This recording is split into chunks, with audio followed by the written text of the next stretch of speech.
my name is Victor Torres, and I'm here to talk to you a little bit about what I've been through in my lifetime to hopefully encourage people who've been through difficult times in their lives as well. And basically, in a nutshell, I was born and raised in Willits, California, and both my mom and dad came from Mexico. Where I was raised in impoverished background, and it was real tough for me as a kid on the home front as well as the school front. My dad was emotionally and physically abusive at different times in my life. My mom was a very loving mother. And when I went to school, some of the tough challenges that I faced was bullies from kindergarten through my senior in high school, because I was quiet and because I was shy and I wasn't very big. I was really thin, and I didn't really speak up a whole lot for myself. And so that made me an easy target for bullies, and so that was tough dealing with at school. Also was not a really good student. I was just mainly goofing off and having fun and just playing and not doing my work. And then I think the thing that kind of woke me up was in 4th grade when I got my first report card. I think I had like an F in math and I think a D in social studies. And I brought my report card home. My dad looked at it, went through the roof and was really upset with me and said, "Son, I don't send you to school to flunk." He said, "If you don't improve in your grades, and I'm going to spank you." And my dad was, if he pretty much said he was going to do something, he followed through and he did it. And he also told me he was going to take me to work out in the fields with him to kind of get an idea of what hard work is like. And so it turned out that I went with him and we picked plums, grapes, string beans, eventually pears, and we would also dig post holes with a post hole digger to plant grapevines. Very hard work, 100-degree weather plus in Ukiah, California. And I remember my dad would turn to me during our work, and he would say, "Well, son, if you don't do well in school, this is your future with me the rest of your life." And all I can say is that it got my attention. It scared me half to death. It was like my life flashed before me. I didn't like what I saw. So that motivational speech that my dad gave me changed me overnight. When I went back to school, I couldn't wait to get back to school where there was a roof over my head. And I think, to my surprise, I was surprised that that I was able to do the work, because I was often called dumb, or people made fun of me because of my race. And after a while, I kind of believed that I couldn't do the work, but actually I proved to myself that I could, and so my grades improved, and my self-esteem went up, and I just kept working hard, and eventually my father saw how I improved, and so I was making good gains in school. Unfortunately, the bullying continued. I think when I was in 7th grade, I was jumped by 10 guys. And that was pretty traumatic, and got into high school and still had a deep desire to do well in school. I wanted to go to college, and so I did well. I wound up making honor roll, honor society, had good grades. Unfortunately, along the way, my mother was diagnosed with leukemia at age 36, and that was, I think, during my freshman year in high school. And it turns out that my mom would live 3 years to the day based on what the doctors told her. And that was really devastating. Unfortunately, my mom and dad didn't really tell me or my 2 younger brothers and my sister that she was dying until 2 days before my mother's death. So that was really tough to overcome. But anyways, still persevered in school, still worked hard, and I wound up going on to college. I think I wound up winning 17 scholarships and grants from the time I graduated from high school to the time I graduated from college. And college was a good experience. It was difficult at first, I would say, because it's the first time I was really away from home, away from my mom especially. And the tough thing was feeling homesick and not being able to come home to my mom, and that was tough. And so that was a deep wound that I carried for several years. And along the way, when I came home after my freshman year in college, I remember I was working at a fast gas station as a cashier, and this was a life-changing event for me. One evening, there was a gentleman that came to get some gas, and I remembered him because he was one of the bullies that used to pick on me when I was in school. And he asked to get gas, and I locked all the pumps up, and I'd already counted all the money in the cash register to get ready to leave. And he was upset when I told him that sorry, but I couldn't sell him any gas. And so he tried to grab me through the sliding glass window, and that's when I backed away. He threatened to beat me up. So when he was gone, I was walking home. I remember feeling really angry, and my heart was just pounding, so it's from the fear of potentially getting beat up. I remember saying to myself on my way home, that's it. That's the last time a bully will ever pick on me. I'm going to go to Sears. I'm going to order a 100-pound weight set. I'm going to get bigger and stronger. That way I can, find a way to, hopefully I can, gain some respect from these guys that were always bullying me. So that's exactly what I did. And I worked out faithfully through the rest of the summer. And it was time to go back to college. I went back to college, brought my weight set back with me, continued working out there. And I did well during my freshman year. I think I made the Dean's Honor List my first year. My second year was a tough year. I think because I think the shock of my mom's death was still hitting me, and I had a real difficult time.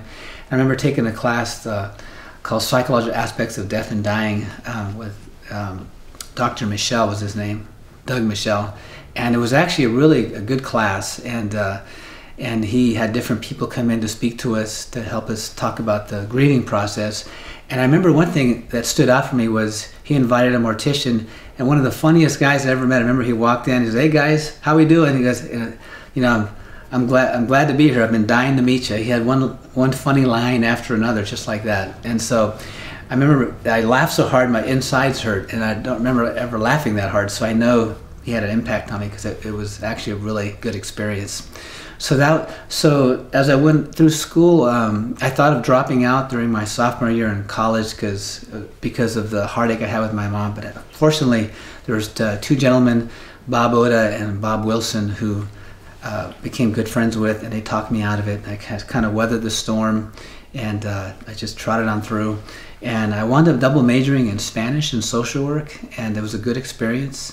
And along the way, I think it was my fourth year in college, my friends noticed that as I worked out and as I arm wrestled with them for fun, they noticed that they said to me, "Vic, we think you have a gift because we're a lot bigger than you, and you always beat us, and you beat us easily, and so maybe you should enter some tournaments." So I remember along the way entering some tournaments, and didn't do well. I think I lost my first 7 matches over the course of the first 3 tournaments I entered. I wound up also pulling some tendons in my right elbow, so I thought, well, maybe this is not for me. And so I remember laying off for maybe 8-9 years after that. So I wound up graduating from college with a double bachelor's degree in Spanish and social work. And then after that, I wound up working in a restaurant for a couple years. And it was a very enjoyable experience. I was very quiet, very shy, but being a waiter really helped me to come out and talk to people, because obviously I had to take orders and so forth. And so that was a very good experience. And I would say the best thing during this time was I was also searching. I felt empty, even though I had accomplished a major goal, a major dream that my mom had to graduate from college someday. I was empty, and I remember a friend of mine who was raised in the Catholic faith, as was myself. She invited me to go with her to a Christian church in the evening called Faith Center Church. This was in 1982, and so I went with her. I remember at the very end, the pastor said, "Anyone who would like to know Jesus, come up to the front." And so I was really drawn to what he said, and I went up there, and he explained to me, "Well, Victor, God's will for you is that you pray and ask Jesus to come into your heart to be your Lord and Savior. Would you like to do that?" And I said, "Well, yeah, I think that's what I've been looking for all my life." So I prayed this prayer, and I remember instantly I felt changed. I felt like scales came off my eyes, and when I went back to sit in my seat, all these people who I never knew, I think they were Caucasian people, they came up to me and they hugged me. And I remember I must have cried for about half an hour. I couldn't stop crying. And I believe God was doing a deep healing in my life during that time. And I think what he was also showing me too was a good representation of the Caucasian race, as opposed to my experience before with bullies, which were also Caucasian. So that was a major thing for my life. Did you want me to stop? No. Okay. Now we want to go into the arm wrestling. Okay. Okay. Tell us a little bit about, the tournaments and how you got into that. You betcha. Okay. You tell me when you're ready. Okay, go ahead. Okay. So after my salvation experience, I remember I went to church one given Sunday, and this guest evangelist said, turn to Psalm 98:1, and it read, "Oh, sing to the Lord a new song, for he has done wonderful things. His right hand and his holy arm have gained the victory for him." And it felt like lightning and electricity pierced my heart, because I had been developing a desire to go back into arm wrestling. This is several years after I got saved. And so I felt like God was telling me, "I want you to go back into that arena where you were searching for me, and I want you to tell people about me. And I remember having a conversation with the Lord, saying, well, Lord, the only thing is I never did it long enough to get any good at it. Didn't become a champion. Who would want to listen to me? I remember him speaking to me and telling me, don't worry about that. I'm going to take care of all that. So that's what I started doing. Started training for tournament competition. And I remember meeting some guys along the way who taught me how to arm wrestle, when I started going to a practice in Sacramento. And that's how I developed my skills, and they taught me different ways to wrestle. And so eventually I wound up, I think, placing third for my first tournament for Northern California. It was in Vacaville back in the late 80s, early 90s. And that's kind of how it started. And along the way I met some people who were able to coach me and really learn how, like David Malone became a very good friend, good Christian friend, and he also became my coach, as did David Summerall and a few others. And so, arm wrestling, when I first started, before I gave my life to Christ, the difference was, yes, I would win and everything, but I remember my motivator was anger and hatred. I would, because I had so much anger from all the bullies who used to pick on me, I would learn how to channel my anger at just the right time when they said ready, go. And I remember just kind of taking out all that anger on my opponents. But now that I gave my life to Christ, all that was gone. And the Bible says that God makes us a new creation after we give our lives to Him. That's exactly what happened to me. And so that was all gone. And so I wrestled with a new attitude and so forth. And I remember, I think a major thing for me was back in I think it was the early 90s, I wound up placing third in a state championship tournament in California. And I felt good about my performance. And after that is when the following season, when I learned how to top pole, which was a move that Sylvester Stallone popularized in the movie Over the Top back in the 80s. And I learned how to do that about 6 weeks before the tournament. And then, so I went down to the tournament with my coach, David Summerall, and he was telling me, Vic, I know I've taught you enough to where you should be able to win today. And so that was my goal. My opening match was against a gentleman named David Lindbergh, and he was they called him a Boulder City Mountain Boy. My first match was against him, and so he approached the table, looked just like this. He slammed his head on the table, his forehead, and growled like a grizzly bear. It scared me half to death. And I remember we wrestled, probably didn't take more than 20 seconds, and then I lost. After that, my coach took me to the side and said, Vic, come here. He said, now I know that Lindbergh is bigger, he's stronger, he's more experienced, but I want you to know that I know that you can beat him. I taught you enough to beat this guy.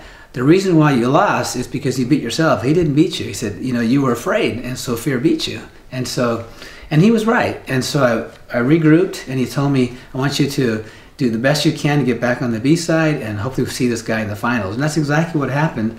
I had some good matches along the way, won all my matches, and I had to beat the defending state champion to get to Lindbergh in the finals. And his name was Alex Areola, and I remember getting a really good jump, a good grip, and I beat him fairly quickly, I think within 10 seconds, and he was pretty shocked. But after that match, it really gave me confidence because this was the first big name that I'd ever defeated in a tournament. And so the finals was set to go against Lindbergh, and right before I went up there, the Holy Spirit spoke to me, and he said to me, today I'm going to make you California State Champion. And I just grabbed a hold of that word the Lord gave me, and I just believed it. So I went up to the table.